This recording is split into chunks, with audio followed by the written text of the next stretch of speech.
Ginisang pusit na may spam. Tara, tirahin natin to. So, rekta na natin. Gisa mo yung sibuyas, bawang, luya, at saka kamatis. Sabayan mo na rin ng prito ng parang spam. Sobrang solid niyan, pare ko. Ito man yung mga discarding mabilisan lang. Ayan. Buksan natin tong dilata na to ng pusit. Tapos sabay mo sa paggisa.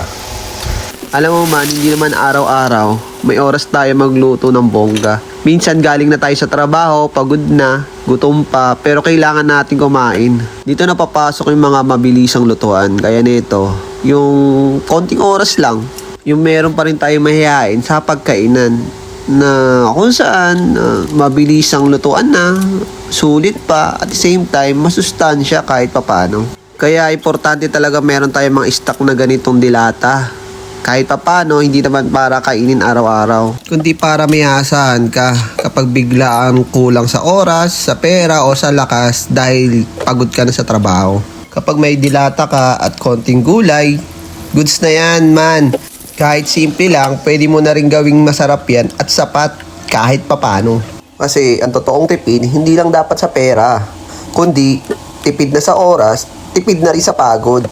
By the way man, dito ko pala niluluto yung mga ulam na niluluto ko. Non-stick cookware set na yan. Tipid na sa oras, tipid na sa gas. Perfect para sa mabilisang lutuan. Man, nakasale siya ngayon. Check the link bago ka pa maubusan. Iba man, sobrang simple lang, luto na agad. O tara na, kain na tayo.